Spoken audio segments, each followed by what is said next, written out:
അഹങ്കാരമുണ്ടോ ഇല്ലയോ എന്നറിയാനുള്ള ഒരു വഴി ഞാൻ പറയാം. നിങ്ങൾക്ക് അഹങ്കാരമുണ്ടോ ഇല്ലയോ എന്നറിയാൻ ടെസ്റ്റ് ചെയ്യാൻ എന്റെ പ്രിയപ്പെട്ടവരെ ഞാനൊരു വഴി പറഞ്ഞു തരാം. ആരാ പറയുന്നതെന്നറിയുമോ?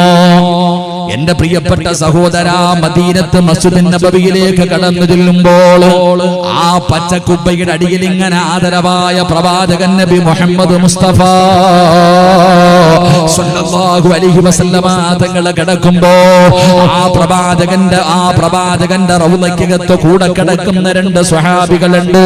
മഹാനായ സയ്യിദുനാ അബൂബക്കർ സിദ്ദീഖ്, മഹാനായ സയ്യിദുനാ ഉമർ ഇബ്നുൽ ഖത്താബ്. ആ ഉമർ ഇബ്നുൽ ഖത്താബ് റളിയല്ലാഹു തആല അൻഹു അടയാളം പറഞ്ഞു തരികയാ.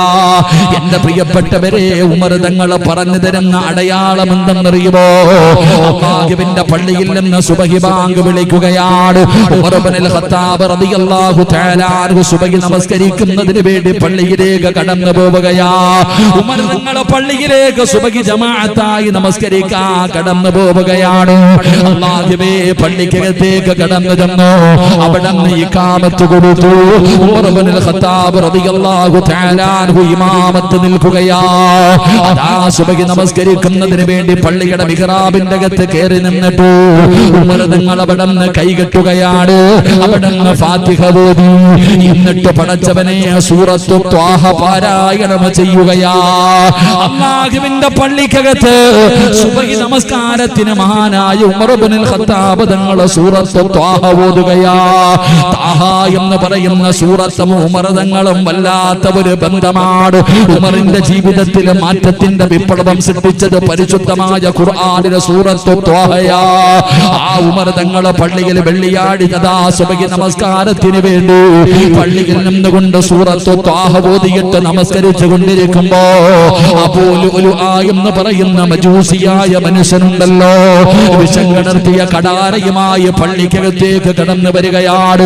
നിസ്കരിച്ചു കൊണ്ടിരുന്നവരുടെ മുന്നിലൂടെ നടന്നു വന്നു ഇമാമായി നിൽക്കുന്ന ഉമർ തങ്ങളുടെ അടിവയറ്റിലേക്ക് അവിടുന്ന് കത്തിയങ്ങ് കുത്തിക്കേറ്റുകയാ. സുബഹി നിസ്കരിച്ചു കൊണ്ടിരിക്കുന്ന ഉമർ തങ്ങളുടെ ചാരത്ത് പള്ളിക്കകത്ത് കയറി വന്നിട്ട് കടാര കൊണ്ട് ഇമാമിന്റെ അടിവയറ്റിലേക്ക് കുത്തിക്കേറ്റി. അവിടെ നിന്ന് ഊരി കുത്തി. എന്നിട്ട് ഈ മനുഷ്യൻ ഇറങ്ങി അങ്ങോട്ട് പോകുമ്പോ നിസ്കരിച്ചു കൊണ്ടിരുന്ന 7ഓളം വരുന്ന സ്വഹാബികൾ, 17 ആണും 7 ആണെന്നും പറയുന്നു, സ്വഹാബികളെ കുത്തി തറയിലിട്ടിട്ട് ഇറങ്ങിപ്പോയി.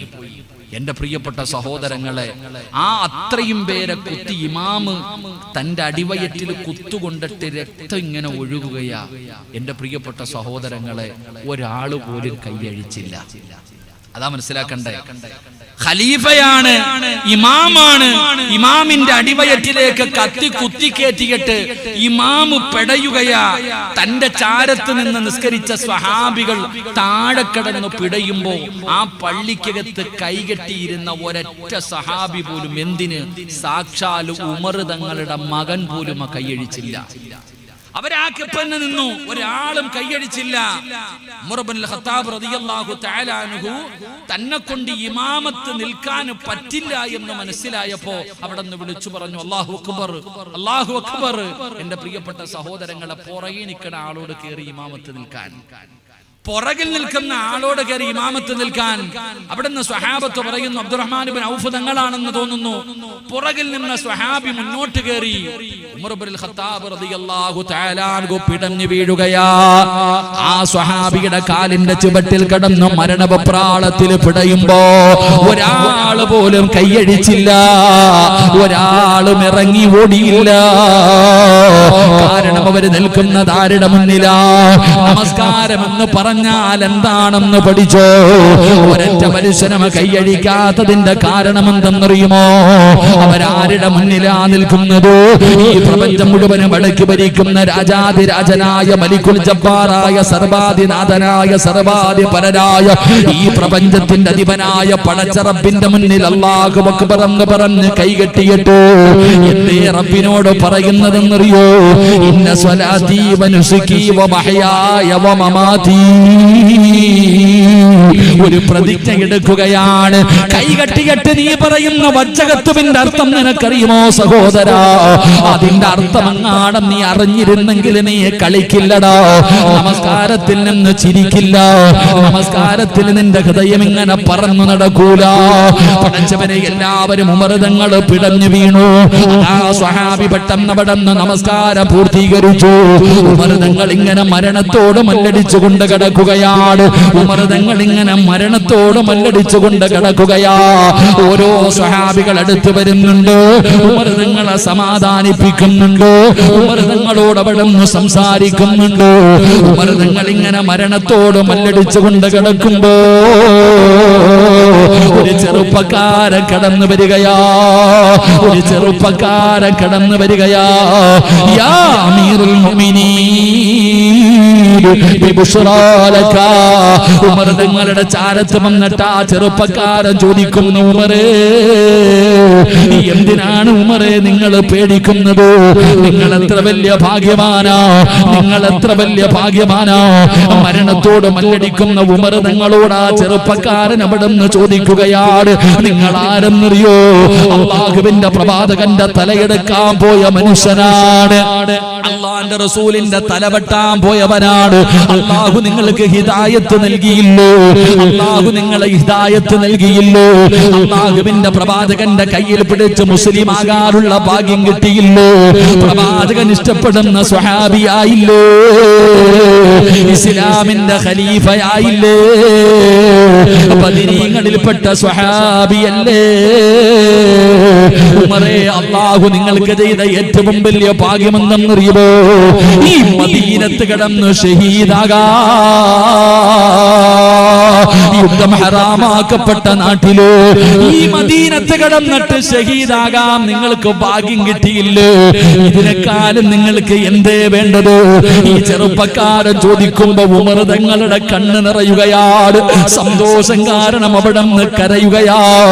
ഇങ്ങനെ മനസ്സ് കുളിർമയുണ്ടാകുന്ന വാക്കുകൾ പറഞ്ഞിട്ട് ഈ ചെറുപ്പക്കാരെ തിരിച്ചു നടക്കുകയാണ്. മരണത്തോട് മല്ലടിക്കുന്ന ഉമറിനോട്, നിന്നെക്കാളും ഭാഗ്യമുള്ള ഏത് മനുഷ്യനാ ഉമറേ ഉള്ളത്? ഈ മദീനത്ത് കിടന്ന് ഷഹീദാകാൻ ഭാഗ്യം കിട്ടിയ മനുഷ്യനല്ലോ. ഉമർ തങ്ങളെ സമാധാനിപ്പിച്ചിട്ട് ഈ ചെറുപ്പക്കാരെ തിരിച്ചു നടക്കുമ്പോ ഉമർ തങ്ങളൊരു രംഗം കാണുകയാ. ഉമർ തങ്ങളൊരു കാഴ്ച കാണുകയാ.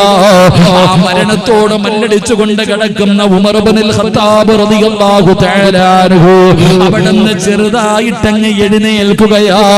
കൈകുത്തിയിട്ട് എഴുന്നേൽക്കുകയാ. എന്നിട്ട് വിളിക്കുന്നു, യാ ബുനയ്യാ, പൊന്നുമോനെ, ഒന്ന് നിൽക്കടാ പൊന്നുമോനെ. ആ ചെറുപ്പക്കാരനെ വിളിക്കുകയാണ്, ആ ചെറുപ്പക്കാരനെ വിളിക്കുകയാണ്. എന്നിട്ട് ഉമർ ഇബ്നുൽ ഖത്താബ് റളിയല്ലാഹു തആല അൻഹു പറഞ്ഞത് എന്തെന്നറിയോ? മോനെ, നിന്റെ വസ്ത്രം ഞെരിയാണിക്ക് താഴെ കിടക്കുകയാ. മോനെ, നിന്റെ വസ്ത്രം ഞെരിയാണിക്ക് താഴെ കിടക്കുകയാ. അത് അല്ലാഹുവിന് ഇഷ്ടമില്ലാത്ത കാര്യമാ. അത് അല്ലാഹുവിന് ഇഷ്ടമില്ലാത്ത കാര്യമാ.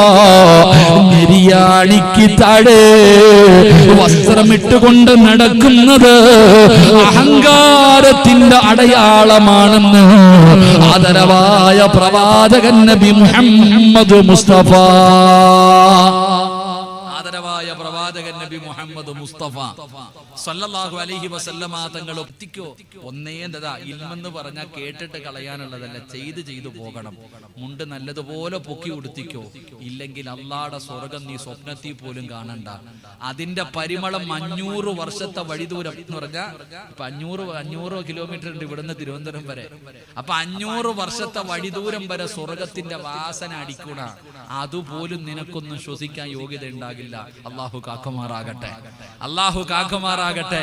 അപ്പൊ പ്രവാചകൻ സല്ലല്ലാഹു അലൈഹി വസല്ലമ തങ്ങൾ പറഞ്ഞു, നാളെ പരലോകത്ത് അല്ലാഹുവിന്റെ കോടതിയിലേക്ക് കടന്നു വരുമ്പോൾ നാണം കെട്ടവനെ പോലെ കടന്നു വരുന്ന ഒന്നാമത്തെ വിഭാഗം അഹങ്കാരമുള്ളവരാ.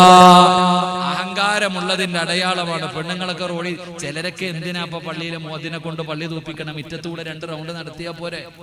വെള്ളിയാഴ്ച വരുന്നവനെ കൊണ്ട് ഇതിലെ 2 റൗണ്ട് നടത്തി കഴിഞ്ഞാൽ മക്കുബറയുടെ മുന്നൊക്കെ വൃത്തിയാകും. കാരണം ഇങ്ങനെ വലിച്ചുകൊണ്ട് നടക്കാം.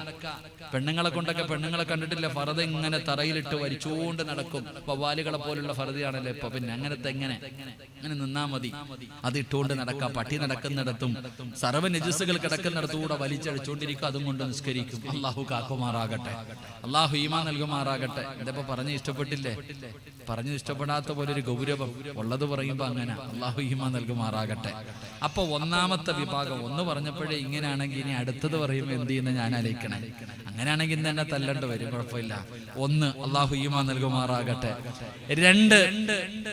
രണ്ട് റസൂലുള്ളാഹി സ്വല്ലല്ലാഹു അലൈഹി വസല്ലമ തങ്ങൾ നബി റളിയല്ലാഹു തആല അൻഹു ഖാല ഖുൽതു യാ റസൂലല്ലാഹ് അലാ തസ്തഅ്മിലുനി ഖാല ഫളറബ ബിയദിഹി അലാ മൻകിബി. എന്റെ പ്രിയപ്പെട്ടവരെ, പ്രവാചകൻ സ്വല്ലല്ലാഹു അലൈഹി വസല്ലമ തങ്ങൾ പറയുകയാണ്, രണ്ടാമത്തെ വിഭാഗമാണെന്നറിയുമോ? ഉത്തരവാദിത്തങ്ങളിൽ വീഴ്ച വരുത്തുന്നവരാണെന്ന് നബി മുഹമ്മദ് മുസ്തഫ സല്ലല്ലാഹു അലൈഹി വസല്ലമ തങ്ങൾ പറയുന്ന രണ്ടാമത്തെ വിഭാഗം, ഒരു ഉത്തരവാദിത്തം ഏറ്റെടുത്തു കഴിഞ്ഞാൽ അത് നീ പൂർത്തീകരിക്കണം, വിട്ടുവീഴ്ച വരുത്താൻ പാടില്ല. എന്റെ പ്രിയപ്പെട്ട സഹോദരങ്ങളെ, ഒരു ഉത്തരവാദിത്തം എത്തിയ പള്ളിയിലെ ഇമാം എന്ന് പറഞ്ഞ ഇമാമായിരിക്കണം. പള്ളിയിലെ ഇമാം എന്ന് പറഞ്ഞ സദർ എന്ന് പറഞ്ഞാൽ സദറായിരിക്കണം. പള്ളി കമ്മിറ്റിയിലെ പ്രസിഡന്റും സെക്രട്ടറി എന്നൊക്കെ പറഞ്ഞാൽ സെക്രട്ടറിയും പ്രസിഡന്റും തന്നെ ആയിരിക്കണം. അള്ളാഹു ഈമാൻ നൽകുമാറാകട്ടെ. ഉറക്കപ്പറ അല്ലാഹു ഈമാൻ നൽകുമാറാകട്ടെ. ഒരു ഉത്തരവാദിത്തം ഏറ്റെടുത്തു കഴിഞ്ഞാൽ ആ ഉത്തരവാദിത്തം പരിപൂർണമായി നീ പാലിച്ചിരിക്കണം. ഇല്ലാത്തവൻ ഈ പണിക്കിറങ്ങരുത്. എന്റെ പ്രിയപ്പെട്ട സഹോദരങ്ങളെ, ഇപ്പോ ഇന്നത്തെ അവസ്ഥയൊക്കെ പള്ളി പരിപാലനമൊക്കെ പറയാതിരിക്കലാ നല്ലത്. പള്ളിയുടെ പരിപാലനം എന്ന് പറഞ്ഞാൽ ഈ പള്ളിയുടെ പ്രസിഡന്റ് ആകാന്ന് പറഞ്ഞാൽ ഇന്ത്യൻ പ്രധാനമന്ത്രിയുടെ പവറാചാരർക്കൊക്കെ. ഇവിടെ എങ്ങനെയാണെന്ന് എനിക്കറിയില്ല, ഇവിടുത്തെ പ്രസിഡന്റ് ആരാണെന്ന് എനിക്കറിയില്ല. അള്ളാഹു ദീർഘായുസ്സ് കൊടുക്കുമാറാകട്ടെ. ആരാണെന്ന് നിങ്ങളാ? ഇവിടെ ഇലക്ഷൻ ഉണ്ടോ? ഉണ്ടെന്നാണോ ഇല്ലെന്നാണോ? ഇങ്ങനെ രണ്ടും ഉണ്ട്. അള്ളാഹു കാക്കുമാറാകട്ടെ. രക്ഷപ്പെട്ടു കേട്ടാ. ദയവ് ചെയ്ത് ഇലക്ഷൻ ഒന്നും നടക്കും. നിങ്ങളുടെ ചില പള്ളികളിൽ തെരഞ്ഞെടുപ്പാന്ന് പഞ്ചായത്ത് തിരഞ്ഞെടുക്കണ പോലെ. അർഷാദ് ഉണ്ടോ? അർഷാദ് ഉണ്ടായിരുന്നല്ലോ, പോയാ? അർഷാദ് ആരിക്കാടി എന്തോ എന്റെ പേര്? അർക്കാടിയോ? ഓനൊക്കെ സമാധാനമില്ല. അതൊക്കെ രാഷ്ട്രീയ പ്രവർത്തനം നടത്തുന്നവര്. അള്ളാഹു ആഫിയത്തുള്ള ദീർഘായുസ്സ് കൊടുക്കുമാറാകട്ടെ. ഒക്കെ ഡേറ്റിന് വേണ്ടി രാവും പകരം നടന്നേ. ഓനിതൊരു പെണ്ണ് കെട്ടിയിട്ടില്ല. അള്ളാഹു സായിഹത്തായ ഒരു പെണ്ണിനെ കൊടുത്ത് അനുഗ്രഹിക്കുമാണ്. ഞാൻ എപ്പോഴും കാണുമ്പോൾ എല്ലാവരും ലൈവായില്ലേ, പാവപ്പെട്ടന്റെ കഞ്ഞി കാറ്റെടുത്തില്ല. എപ്പോഴും കാണുമ്പോൾ പറയും കല്യാണം കഴിക്കണമെന്ന്. അല്ല, അൽഹംദുലില്ലാ, അള്ളാഹു ഈ മഹാന്റെ ബർക്കത്ത് കൊണ്ട് അടുത്ത ഉറൂസിന് മുമ്പ്, ഇനിയിപ്പോൾ 2 കൊല്ലം ഉണ്ടല്ലേ ഉറൂസിന്, അള്ളാഹു എത്രയും പെട്ടെന്ന് മഹാന്മാരുടെ ബർക്കത്ത് കൊണ്ട് നല്ല ജീവിതം കൊടുക്കുമാറാകട്ടെ. തെരഞ്ഞെടുപ്പിന് നടക്കുമ്പോൾ പൈസ കൊടുക്കണമല്ലോ. നമ്മളിപ്പോ മറ്റേ ടീമോ പൈസ കൊടുക്കണത് മൊബൈൽ ഇതുപോലെ തന്നെ പോയിട്ട് 500 എനിക്ക് തന്നെ വോട്ടിടണം. ഏത് പ്രസിഡന്റിനാടാ ശമ്പളം ഉള്ളത്? ഏത് പ്രസിഡന്റിനാ, സെക്രട്ടറിക്കാ ശമ്പളം ഉള്ളത്? പണ്ടുള്ള ആൾക്കാർ പോയിട്ട് ചില കാരണന്മാരോട് പറയും, ഹാജിയാരെ നിങ്ങൾ പള്ളിയുടെ പ്രസിഡന്റ് ആകണം. എനിക്ക് വയ്യ. ഇന്നോ അങ്ങോട്ട് പോയിട്ട് പറയാ എനിക്കിതാ. കാരണം എന്തെന്നറിയോ? ഇവിടെ പള്ളി എന്ന് പറയുന്നത് കളിയും തമാശയിൽ, അധികാരം എന്ന് പറയുന്നത് തേടി പോകാനുള്ളതല്ല, തേടി വരാനുള്ളതാണ്. പണ്ടുള്ളവര് പള്ളിയിൽ നിന്ന് ഇറങ്ങിപ്പോകുമ്പോ ചെരുപ്പ് കൊണ്ടുപോയിട്ട് പള്ളിയുടെ ഗേറ്റിൽ കൊണ്ടുപോയിട്ട് ഇങ്ങനെ തട്ടും. കാലിയിട്ടിരിക്കണ ചെരുപ്പ് ഇങ്ങനെ തട്ടും. എന്തിനാ? അടി പറ്റിയിരിക്കണ മണ്ണ് പള്ളിയുടെ മണ്ണ. അത് വെളിയിൽ കൊണ്ടിട്ട് അള്ളാനോട് കണക്ക് പറയണമെന്ന് പേടിച്ചിട്ട് തട്ടിയിട്ട് പോകും. പള്ളിയുടെ വഞ്ചിപ്പെട്ടിക്കകത്തുനിന്ന് വാരുമ്പോ പോലും ഇപ്പൊ തോന്നാറില്ല. അമാന പറയാതിരിക്കൽ നിങ്ങൾ അറിയണം. പള്ളി കമ്മിറ്റിക്കാര് നിങ്ങൾ തീക്കട്ടയുടെ മുകളിലാണ് ഇരിക്കുന്നത് എന്നുള്ള ഓർമ്മ വേണം. എന്തെന്നറിയോ? മഹാനായ സയ്യിദന ഉമർ ഇബ്നുൽ ഖത്താബ് റളിയല്ലാഹു തആല അൻഹു ഒരിക്കൽ ഓഫീസ് റൂമിൽ ഇരിക്കുകയാ, ഖലീഫയാ. ഉമർ തങ്ങൾ ഓരോ പ്രസിഡന്റിനും പഠിക്കേണ്ട കഥയായത്. ഉമർ ഇബ്നുൽ ഖത്താബ് റളിയല്ലാഹു തആല അൻഹു തന്റെ ഓഫീസിനകത്ത് ഇങ്ങനെ ഇരിക്കുമ്പോ ഒരു കുടുംബക്കാരൻ കേറി വന്നു. ഉമർ തങ്ങൾ കത്തിച്ചു വെച്ചിരുന്ന വിളക്കം കണച്ചു. കത്തിച്ചു വെച്ചിരിക്കുന്ന വിളക്കണച്ചോ. ഇരുട്ടായി റൂമിനകത്ത്. ഈ മനുഷ്യൻ ചോദിച്ചു, എന്തേ ഉമറ, നീ എന്നെ കളിയാക്കുകയാണോ? എന്തിനാ ഈ വിളക്കണച്ചത്? ഞാൻ നിന്റെ അടുക്കൽ വരുന്നത് ഇഷ്ടമായില്ല, എന്തിനാ വിളക്കണച്ചത്? ഉമർ തങ്ങൾ പറഞ്ഞ മറുപടി എന്തെന്നറിയോ?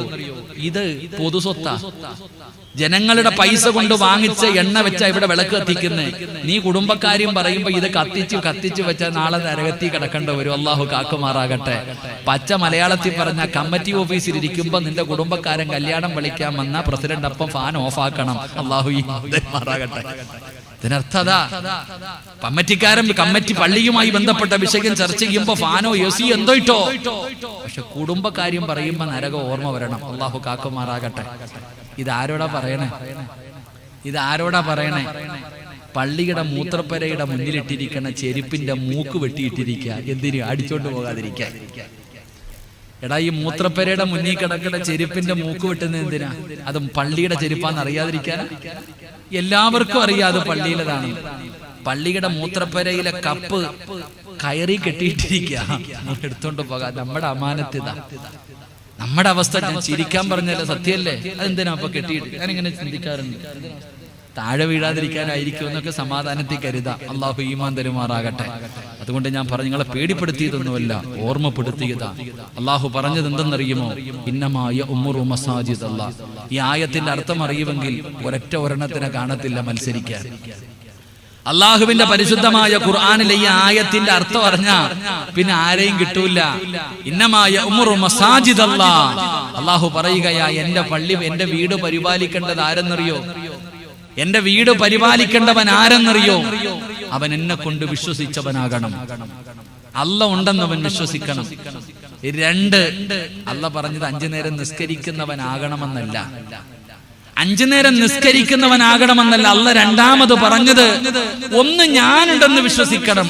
2 മൻ ആമന ബില്ലാഹി വൽ യൗമിൽ ആഖിർ. എന്റെ മുന്നിൽ വരുന്ന ഒരു ദിവസം ഉണ്ടെന്നും കൂടെ നീ വിശ്വസിക്കണം. എടാ, എന്റെ വീട് പരിപാലിക്കുന്ന നീ എന്നെ കൊണ്ടും വിശ്വസിക്കണം. എന്റെ മുന്നിൽ നിന്നെ ഞാൻ കൊണ്ടുവന്ന് നിർത്തുന്ന ഒരു ദിവസം ഉണ്ടെന്ന് നീ ഓർത്തു വെച്ചോ. അല്ല ഓർമ്മപ്പെടുത്തുകയാ. അതാണ് പള്ളി. കളിക്കരുത്. അള്ളാഹു ഈമാൻ നൽകുമാറാകട്ടെ. ഇവിടുത്തെ സർവ്വ ഖാദിമീങ്ങൾ, ഒരുപാട് പള്ളികളുടെ പ്രസിഡന്റുമാർ, സെക്രട്ടറിമാർ അള്ളാഹുവിന്റെ ഭവനമാണെന്നുള്ള ചിന്തയോടെ പരിപാലിക്കാൻ അള്ളാഹു ഭാഗ്യം കൊടുക്കുമാറാകട്ടെ. ഒന്നുകിൽ ഈ പള്ളിക്കകത്തിരുന്ന് സ്വർഗത്തിൽ പോകാം, അല്ലെങ്കിൽ നരകത്തിൽ പോകാം. അള്ളാഹു സ്വർഗത്തിന്റെ അവകാശികളിൽ പെടുത്തുമാറാകട്ടെ. അപ്പൊ ഞാൻ പള്ളി പരിപാലനം പറഞ്ഞതല്ല. ഞാൻ പറഞ്ഞു വന്നത്, ഓരോ മനുഷ്യനുടെയും ഉത്തരവാദിത്തങ്ങൾ നല്ലതുപോലെ നീ പാലിക്കണം. എന്റെ പ്രിയപ്പെട്ടവരെ, ഈ സദസ്സിലിരിക്കുന്നവരോട് ഞാൻ ചോദിക്കുകയാ, നിങ്ങൾ എല്ലാവരും ഒരു ഭരണാധികാരിയാ. ഈ ഇരിക്കണ വാപ്പമാർ, ഈ ഇരിക്കണ സഹോദരങ്ങൾ, നിങ്ങൾ പലരും ഒരു ഭരണാധികാരിയാ. എവിടെവാ നിങ്ങൾ ഭരിക്കുന്നത്? ഇന്ത്യയുടെ പ്രധാനമന്ത്രി സ്ഥാനമല്ല. ഏതെങ്കിലും മുഖ്യമന്ത്രിയോ പ്രധാനമന്ത്രിയോ കേന്ദ്രമന്ത്രിയോ സഹമന്ത്രിയോ MLA-യോ MP-യോ ഒന്നുമല്ല. നിങ്ങൾ എവിടെയാണ് പരിപാലിക്കുന്നതെന്നറിയുമോ? നിന്റെ ഭരണം നടക്കുന്നത് നിന്റെ വീട്ടിലാണ്. നിന്റെ വീട്ടിലെ ഭരണാധികാരിയാണ്. അല്ലാഹുവിന്റെ പ്രവാചകൻ തന്റെ അവസാന പ്രഭാഷണത്തിൽ ഹജ്ജത്തുൽ വദാഇൽ വെച്ചുകൊണ്ട് പ്രവാചകൻ അവിടുന്ന് ഓർമ്മപ്പെടുത്തി, സ്വഹാബാ ഇത്തഖുല്ലാഹ ഫിന്നിസാ. അല്ലാഹുവിന്റെ പ്രവാചകൻ അവിടുന്ന് പറഞ്ഞു, നിങ്ങളുടെ പെണ്ണുങ്ങളുടെ കാര്യത്തിൽ നിങ്ങൾ അല്ലാഹുവിനെ ഭയക്കണേ.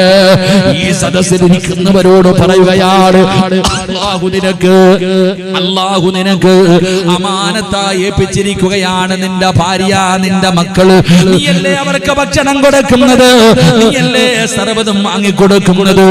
നീ നിന്റെ ഭാര്യയും മക്കളെയും നിന്നെ അല്ലാഹു ഏൽപ്പിച്ചിരിക്കുന്ന അമാനത്താണ്. അതുകൊണ്ട് നീ നിന്റെ ബാധ്യത നീ പാലിക്കണേ എന്ന് നബി മുഹമ്മദ് മുസ്തഫ സല്ലല്ലാഹു അലൈഹി വസല്ലമ തങ്ങൾ അവിടുന്ന് പറയുമ്പോ റസൂലുള്ളാഹി പറയുന്നു, ലാ യദ്ഖുലൂനൽ ജന്ന. അല്ലാഹുവിന്റെ സ്വർഗ്ഗത്തിൽ കടക്കാത്ത ചില വിഭാഗത്തെ കുറിച്ച് പ്രവാചകൻ അവിടുന്ന് പരിചയപ്പെടുത്തുകയാ. അല്ലാഹുവിന്റെ റസൂൽ പറയുന്നു, പരലോകത്തിലെ നിന്യനാരെന്നറിയോ? പരലോകത്തിലെ നാണം കെട്ടവനാരെന്നറിയോ? ഈ സദസ്സിലിരിക്കുന്ന ചില വാപ്പമാരാ. ചിലപ്പോ താടിയുണ്ടാകാം, തഴമ്പുണ്ടാകാം, ഹജ്ജ് ചെയ്തവനാകാം, പ്രസംഗിക്കുന്നവനാകാം. അല്ലാഹുവിന്റെ പ്രവാചകൻ പറയുന്ന നാളെ പരലോകത്ത് കടന്നു വരുമ്പോ അല്ലാഹു നോക്കൂല. അല്ലാഹുവിന്റെ കരുണയുടെ നോട്ടമില്ല. അല്ലാഹു അവരോട് സംസാരിക്കാറില്ല. നാളെ പടച്ചറപ്പിന്റെ പരലോകത്ത് കടന്നു വരുമ്പോ നാണം കെട്ടവരെ പോലെ കടന്നു വരുന്ന രണ്ടാമത്തെ വിഭാഗം ആരെന്നറിയോ? വാപ്പാ പേടിക്കണം, വാപ്പാ. ചെറുപ്പക്കാരാ പേടിക്കണമടാ ചെറുപ്പക്കാരാ. തന്റെ ഭാര്യയും മക്കളും തെറ്റ് ചെയ്യുന്നത് കണ്ടിട്ടോ ഇത് തെറ്റാണെന്നറിഞ്ഞിട്ട് തിരുത്താത്ത ഉപ്പാ, അല്ലാഹു നിന്നെ വെറുതെ വിടത്തില്ലെന്ന് നബി മുഹമ്മദ് മുസ്തഫ സല്ലല്ലാഹു അലൈഹി വസല്ലമ തങ്ങൾ പറയുന്നു. പരലോകത്തിലെ രണ്ടാമത്തെ നിന്ദ്യൻ, നിസാരൻ, വൃത്തികെട്ടവൻ ഇതിനകത്തിരിപ്പുണ്ട് ചില വാപ്പമാര്.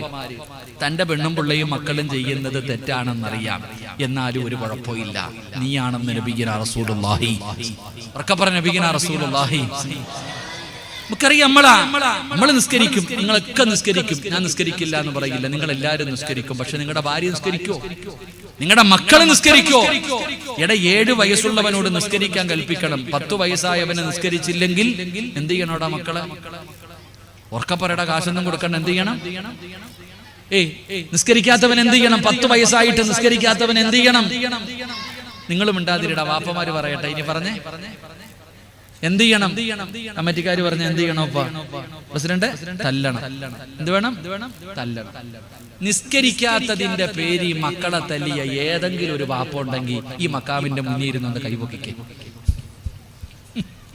മക്കള് തിരിഞ്ഞു നോക്ക, ആരാ പൊക്കിയത്? നിസ്കരിക്കാത്തതിന്റെ പേര് മക്കളെ തല്ലി ഏതെങ്കിലും ഒരു വാപ്പ. ഈ പറഞ്ഞതിനർത്ഥം നിന്റെ മക്കൾ 5 നേരം നിസ്കരിക്കുന്നവരാണെന്ന് അറിയണ എനിക്ക് വട്ടൊന്നുമില്ല. അങ്ങനെ എന്തിക്കാ? ഞാനും ചോറാ തിന്നണേ. അല്ലാഹ് ഈമാൻ തരുമാറാകട്ടെ, അല്ലാഹ് ഈമാൻ തരുമാറാകട്ടെ. നമ്മൾ മനസ്സിലാക്കേണ്ടത് അവിടെയാ. തല്ലണം എന്ന് പറഞ്ഞാൽ തല്ലൂല്ല, ആവശ്യമില്ലാത്തതിനൊക്കെ തല്ലും. റസൂലുള്ളാഹി സ്വല്ലല്ലാഹി അലൈഹി വസല്ലം തങ്ങൾ പറഞ്ഞു, ബറക്കത്ത് ചോദിക്കാൻ പറഞ്ഞ മാസമാ റജബ്. അള്ളാഹിനോട് ബറക്കത്ത് ചോദിക്കണം. അള്ളാഹു ബറക്കത്ത് നൽകുമാറാകട്ടെ, അള്ളാഹു ബറക്കത്ത് നൽകുമാറാകട്ടെ. ബറക്കത്ത് വേണോ? ബറക്കത്ത് വേണോ? നിങ്ങൾക്ക് വേണമെങ്കിൽ വേണം, എനിക്ക് വേണ്ടത് ഞാൻ ചോദിച്ചോളാം. നിങ്ങൾക്ക് വേണോ? വേണം. വീട്ടിൽ ഒരു വടി വെട്ടി വെച്ചാൽ മതി. മക്കൾ നിസ്കരിക്കാത്തവനെ തല്ലാൻ പറഞ്ഞു കൊടുത്തിട്ട് അനുസരിക്കാത്തവനെ തല്ലി നേരെയാക്കാൻ വീട്ടിൽ ഒരു വടി വെട്ടി വെച്ചിട്ടുണ്ടോ? അള്ളാഹു നിന്റെ വീട്ടിൽ ബറക്കത്ത് ചെയ്യുമെന്ന് ആദരവായ പ്രവാചകൻ നബി മുഹമ്മദ് മുസ്തഫ. എന്ത് വെട്ടിവെച്ച? പറയട, എന്ത് വെട്ടിവെച്ചാ? ഉണ്ടോ? ഉണ്ടോ? TV ഉണ്ടോ? 2 കൈയും പൊക്കും നിങ്ങൾ, എനിക്കറിയാം. മനസ്സിലാക്കേണ്ടത്. ചിരിച്ചോ? അള്ളാഹു കാക്കുമാറാകട്ടെ. ഞാൻ പറഞ്ഞു വന്നത്, എന്റെ പ്രിയപ്പെട്ടവരെ, തെറ്റ് ചെയ്യുന്നത് തെറ്റാണെന്നറിയാം. ഇരിക്കണ വാപ്പമാരിപ്പോ വഴുത് കഴിഞ്ഞു. ഈ വഴുത് കഴിഞ്ഞിട്ട് ഇപ്പൊ ഇവിടെ നിന്ന് ഇറങ്ങിപ്പോ നോക്കണം. ഈ വഴുത് കഴിഞ്ഞിട്ട് ഇറങ്ങിപ്പോകുന്ന രംഗം കണ്ട ഈ ഇരിക്കണ പല ആണുങ്ങൾ ഈ മുണ്ടുടുത്തിട്ടുണ്ട്. ഇവിടെ നിന്ന് വഴുത് കഴിഞ്ഞ് ഇറങ്ങിപ്പോകുമ്പോ ഇതൊരു ഉടുത്ത, 2ഉം കൂടെ പൊക്കിയിട്ടൊരു ഉടുത്ത, ഇങ്ങനെ ഉടുത്തിട്ടാ പോണേ. വാപ്പാന്റെ തൊട നാട്ടുകാർ മൊത്തം കാണണം. ഈ ചിരിക്കണ ഈ പ്രായമുള്ളവർ വഴുത് കഴിഞ്ഞിട്ട് ചില ചെറുപ്പക്കാരുടെ ഒക്കെ ഉടുത്ത് കാണണം. ഇങ്ങോട്ട് ഉടുത്തിയിട്ട് നിങ്ങൾ വിചാരിക്കില്ലേ പട്ട, ഈ പൊക്കി ഉടുത്തിയിട്ട് ഇങ്ങനെ പോകും. ഇങ്ങനെ ഇറച്ചിക്കടയിൽ തൂക്കിയിട്ടിരിക്കണ കാല് പോലെ ഇങ്ങനെ ഉപ്പാന്റെ ഔറത്ത് ഇങ്ങനെ നാട്ടുകാർ കണ്ടോ കണ്ടോ, ആമീന ആയിഷ കണ്ടോ, ഇങ്ങനെ അടിച്ചുകൊണ്ട് നടക്ക വാപ്പ. ഈ മനുഷ്യനറിയാം മുട്ടുപൊക്കളിന്റെ ഇടയിലുള്ള ഭാഗം ഔറത്താണെന്ന് അറിയില്ലേ? അറിയില്ലേ? പിന്നെന്താ, ഇത് കുഴപ്പമൊന്നുമില്ല, നാട്ടുകാർ കാണട്ടെ. എന്റെ പ്രിയപ്പെട്ട സഹോദരങ്ങളെ, നമ്മൾ അതുപോട്ടെ. ഈ കുട്ടികളോ? ഈ കുട്ടികളുടെ അവസ്ഥ ഒന്ന് ആലോചിച്ച് നോക്കിയേ. ചെറുപ്പക്കാരുടെ ഒക്കെ അവസ്ഥ ഒന്ന് ആലോചിച്ച് നോക്കിയ. കീറിയ പാന്റെ ഓമ്പിനിട്ടിരിക്കണ നല്ലവൻ, അവന്റെ തൊട നാട്ടുകാരെ കാണാൻ കീറിയിട്ടിരിക്കുക. പൈസ കൊടുത്തിട്ട് അവന്റെ ദാരിദ്ര്യം അല്ലാഹു മാറ്റി കൊടുക്കുമാറാകട്ടെ. ആമീൻ പറ. ഞങ്ങളുടെ നാട്ടിലൊക്കെ യാചിക്കാൻ വരുന്നവൻ ഇത് കീറിയിട്ടിട്ടാ വരണ. കാരണം ഫക്കീർ, മിസ്കീൻ, ഒന്നുമില്ലാത്തവൻ. ഇവനോ 2000-ന്റെ പാന്റ് വാങ്ങിച്ചിട്ട് കീറിയിട്ടിരിക്കുക, ദരിദ്രവാസി. അള്ളാഹുവിന്റെ ദാരിദ്ര്യം മാറ്റി കൊടുക്കുമാറാകട്ടെ. അവന്റെ വാപ്പായ്ക്ക് ഇത് കാണുമ്പോഴെങ്കിലും അള്ളാഹു നല്ലൊരു പാന്റ് വാങ്ങിച്ചു കൊടുക്കാനുള്ള മനസ്സ് കൊടുക്കുമാറാകട്ടെ. ചില മക്കളുടെ മുടി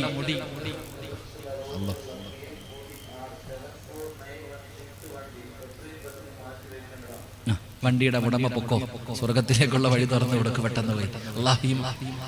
വഴിയിലെ തടസ്സം മാറ്റി കൊടുത്താൽ സ്വർഗത്തിൽ പോകാന്നല്ലേ? പെട്ടെന്ന് പോയി മാറ്റിക്കൂടെ. അള്ളാഹു അദ്ദേഹത്തിന് സ്വർഗം കൊടുക്കുമാറാകട്ടെ. ചില കുട്ടികളുടെ മുടി കണ്ടിട്ടുണ്ടാ?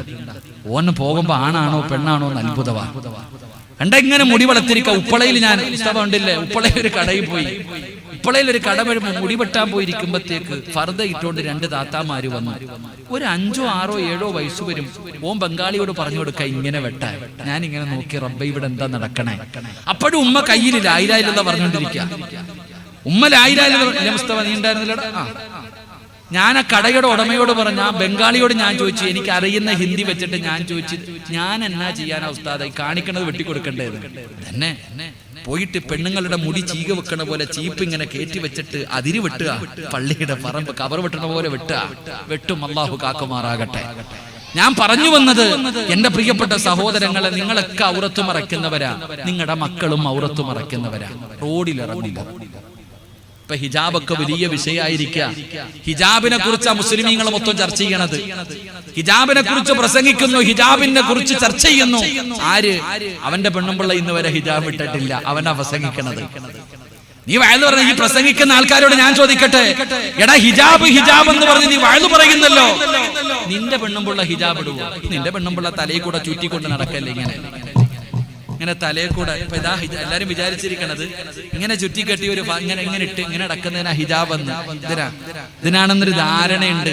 ആദ്യ ഹിജാബ് എന്താണെന്ന് നീ ഇപ്പോൾ പഠിക്ക്. ഞാൻ പറഞ്ഞു വന്നത്, നിങ്ങളൊക്കെ ഉറത്തു മറയ്ക്കുന്നവരാ. പക്ഷെ വീട്ടിൽ പോകണം കേട്ടാ. വയത് കഴിഞ്ഞ് വീട്ടിൽ പോയി കഴിഞ്ഞാൽ നിന്റെ മോൻ 18ഉം 20ഉം വയസ്സുള്ള നിന്റെ മോൻ, വീട്ടില് മോനും ഉണ്ട്, 15 വയസ്സുള്ള മോളും ഉണ്ട്. ഇവൻ ഒരു നിക്കർ ഇട്ടുകൊണ്ട് വരും സ്വന്തം പെങ്ങളുടെ മുന്നിലൂടെ. പ്രായപൂർത്തിയായ 15 വയസ്സുള്ള പെണ്ണിന്റെ മുന്നിലൂടെ നിന്റെ മോൻ നിക്കർ ഇട്ടുകൊണ്ട് നടക്കും. സുബ്ഹാനല്ലാഹ്. നീ വല്ലതും പറയാറുണ്ടോ വാപ്പ? നിന്റെ മോള് റോഡിൽ ഇറങ്ങിയ ഓള് ഫർദയിടും. വീട്ടിൽ പോയാൽ നൈറ്റ് ഡ്രസ് തോറ്റുപോകും. അല്ലാഹു കാക്കുമാറാകട്ടെ. എന്റെ പ്രിയപ്പെട്ടവരെ, നിങ്ങൾ ചിന്തിക്ക്, നിങ്ങളുടെ മക്കളുടെ മുന്നിലൂടെ കൂടപ്പറപ്പിന്റെ മുന്നിലൂടെ തുറന്നിട്ടുകൊണ്ട് നടക്കും. അപ്പൊ നിങ്ങൾ ചോദിക്കും, അത് കൂടപ്പറപ്പല്ലേ ഉസ്താദെ? എന്താ കൂടപ്പറപ്പിന് കാണാന്ന് നീ എവിടുന്നാ പഠിച്ചേ? കൂടപ്പറപ്പിന് എന്താ? കൂടപ്പറപ്പിന് നിന്റെ സഹോദരിക്ക് നിന്റെ ഔറത്ത് കാണാവോ?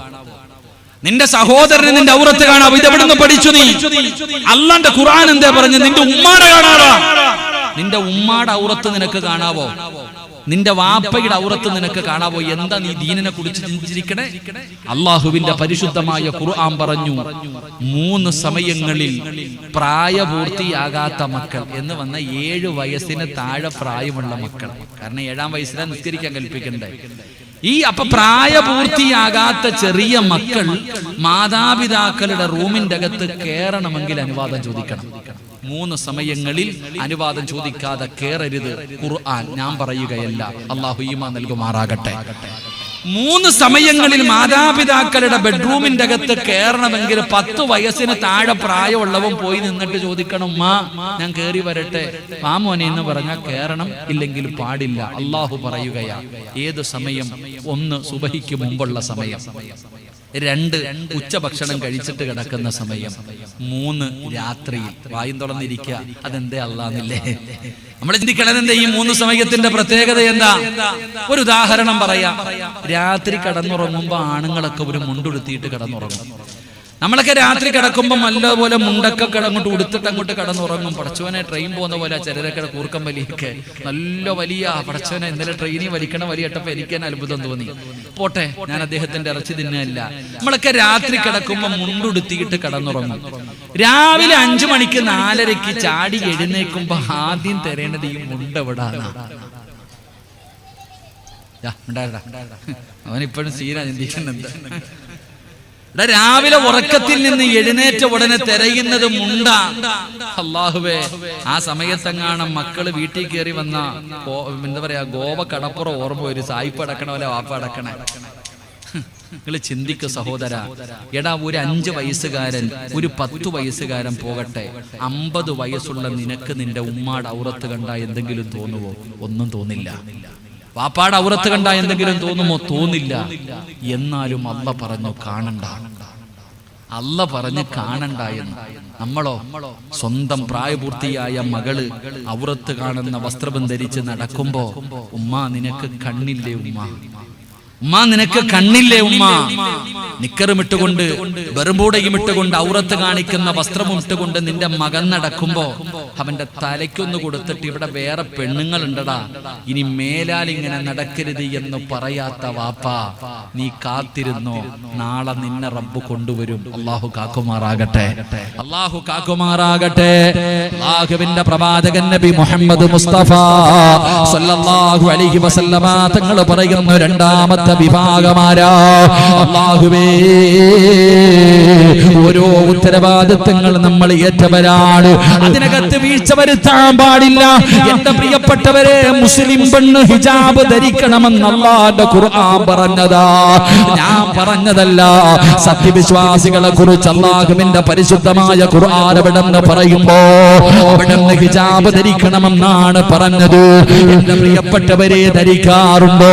അല്ലാഹുവിന്റെ പ്രവാചകൻ അവിടെന്ന് പറഞ്ഞില്ല,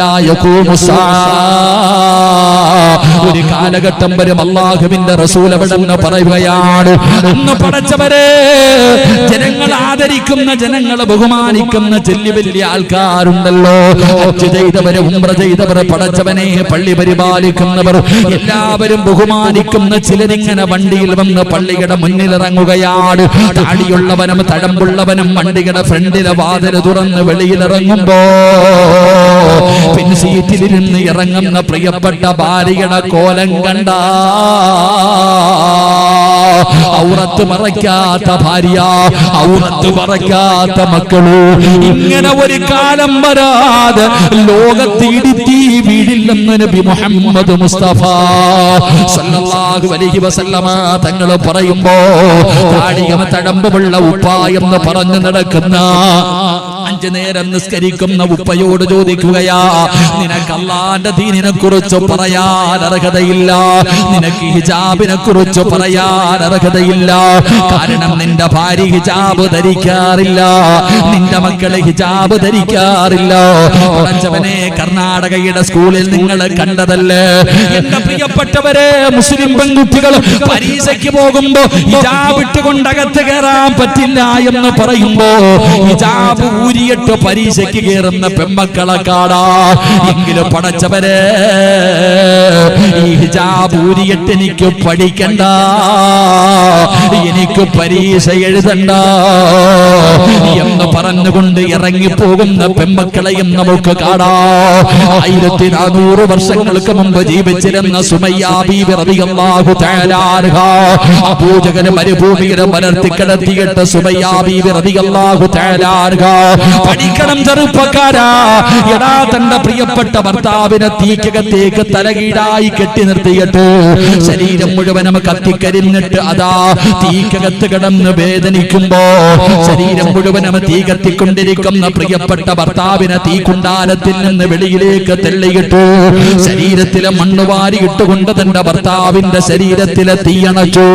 ശരീരം മുഴുവനും കത്തിക്കരിഞ്ഞിട്ട് മരണത്തോട് മല്ലടിച്ചു കൊണ്ടിരിക്കുന്ന പ്രിയപ്പെട്ട ഭർത്താവിനോട് സുമയ്യ എന്ന് പറയുന്ന മഹദി വിളിച്ചു പറഞ്ഞു, അല്ലാഹു വഹദു, ഇവന്മാര് നമ്മളെ കൊന്നാലും നമ്മൾ അല്ലാഹുവിനെ വലിച്ചെറിയരുത്, ഇവന്മാര് തുണ്ടം തുണ്ടമായി വെട്ടിമുറിച്ചാൽ അല്ലാഹനെ മറക്കല്ലേ, അല്ലാഹനെ മറക്കല്ലേ. മരണത്തോട് മല്ലടിക്കുന്ന ഭർത്താവിന് ധൈര്യം കൊടുക്കുന്ന ഭാര്യ. അപ്പോഴാണ് അബൂജഹൽ അതാ സുമയ്യ ബീവിയെ ചവിട്ടി താഴെയിടുകയാണ്. അതാ പുറകിലൂടെ അതാ അവിടെ നിന്ന് അമ്പ് കുത്തിയിറക്കിയിട്ട് സുമയ്യ ബീവി മരുഭൂമിയിലേക്ക് വീണപ്പോ കാലെടുത്തിട്ട് സുമയ്യ ബീവിയുടെ തലയിൽ ഇങ്ങനെ ചവിട്ടി പിടിക്കുമ്പോ ആ പടുത്ത് കിടക്കുന്ന മലരാരുണ്യത്തിലേക്ക് തല ഇങ്ങനെ താഴുമ്പോ അപ്പോഴവ സുമയ്യ വിളിച്ചു പറഞ്ഞു, അല്ലാഹു വഹദു, അല്ലാഹു വഹദു. സുമയ്യ ബീവിയെ മലർത്തി കിടത്തിയിട്ട് തന്റെ ഗുഹ്യഭാഗത്തേക്ക് പഠിപ്പിച്ച കമ്പി കുത്തിയിറക്കിയിട്ട് സുമയ്യ ബീവിയുടെ ഗുഹ്യഭാഗത്ത് നിന്ന് പച്ചയിറച്ചി ഇങ്ങനെ കുത്തിവലിക്കുമ്പോഴും സുമയ്യ വിളിച്ചു പറഞ്ഞു, അല്ലാഹു വഹദു. എന്റെ പ്രിയപ്പെട്ടവരെ, 6-ാം നൂറ്റാണ്ടിൽ 1400 വർഷങ്ങൾക്ക് മുമ്പ് ജീവിച്ചിരുന്ന സുമയ്യ ബീവി റളിയല്ലാഹു തആല അൻഹ, അവരുടെ പിൻഗാമികൾ എന്നുമുണ്ടല്ലോ. അല്ലാഹുവിന്റെ ദീനിന്റെ നിയമങ്ങളുണ്ടല്ലോ, ശരീഅത്തിന്റെ നിയമങ്ങളുണ്ടല്ലോ. ആ നിയമങ്ങൾ വലിച്ചെറിഞ്ഞിട്ട് എനിക്കിവിടെ ഒന്നും വേണ്ട, അല്ലാഹനെ മറന്നിട്ട് ഇവിടെ എനിക്കൊന്നും വേണ്ട എന്ന് പറയുന്ന സുമയ്യ ബീവിയെ പോലെ ഒരുപാട് സുമയ്യമാര് എന്റെ പ്രിയപ്പെട്ടവരെ ഈ ഉമ്മത്തിലുണ്ട്. അവരെയാണ് കണ്ടുപഠിക്കേണ്ടത്. അവരെയാണ് കണ്ടുപഠിക്കേണ്ടത്. അതുകൊണ്ട് എന്റെ പ്രിയപ്പെട്ടവരോട് പറയുകയാ, നാട് നന്നാക്കാൻ ഇറങ്ങുന്നതിന് മുമ്പ് നീ നിന്റെ കുടുംബം നന്നാക്ക്. ആദ്യം നിന്റെ വീടിന്റെ അകത്ത് നിസ്കാരം വരട്ടെ. ആദ്യം നിന്റെ വീടിന്റെ അകത്ത് ഔറത്ത് മറയ്ക്കുന്ന പെണ്ണുങ്ങൾ ഉണ്ടാകട്ടെ. റോഡിലൂടെ നടക്കുമ്പോ ഔറത്ത് തുറക്കുന്ന സ്വഭാവം മാറട്ടെ. നിനക്ക് നിന്റെ മക്കളെ ഉപദേശിക്കാൻ അർഹതയില്ല. കാരണം നീ നേരെയായിട്ട് വേണം നിന്റെ മക്കളെ ഉപദേശിക്കാൻ. അതുകൊണ്ട് എന്റെ പ്രിയപ്പെട്ടവരോട് പറയുകയാ, സാന്ദർഭികമായി ഞാൻ ഓർമ്മപ്പെടുത്തിയതാണ്, അല്ലാതെ വിവാദങ്ങൾ ഉണ്ടാക്കാൻ പറഞ്ഞതല്ല. എന്റെ പ്രിയപ്പെട്ടവരോട് പറയുകയാ, അല്ലാഹുവിന്റെ പ്രവാചകൻ പറയുന്ന നാളെ പടച്ചറപ്പിന്റെ പരലോകത്ത് നാണം കെട്ട് വരുന്ന രണ്ടാമത്തെ വിഭാഗമാരാ സഹാബാ. وإنها آمنه وإنها يوم القيامة خزيا ونداما. രണ്ടാമത്തെ വിഭാഗം അവരാട് വിട്ടുവീഴ്ചകൾ ചെയ്യുന്നവരാട്, ഏറ്റെടുക്കുന്ന ഉത്തരവാദിത്തങ്ങളിൽ പിഴവ് വരുത്തുന്നവരാട്. മൂന്നാമത്തെ വിഭാഗമാരാ അല്ലാഹുവിന്റെ റസൂൽ അവിടെന്ന് പറയുകയാ. മൂന്നാമത്തെ വിഭാഗമാരെന്നറിയുവോ? റസൂലുള്ളാഹി സ്വല്ലല്ലാഹു അലൈഹി വസല്ലമ തങ്ങൾ പറയുകയാ,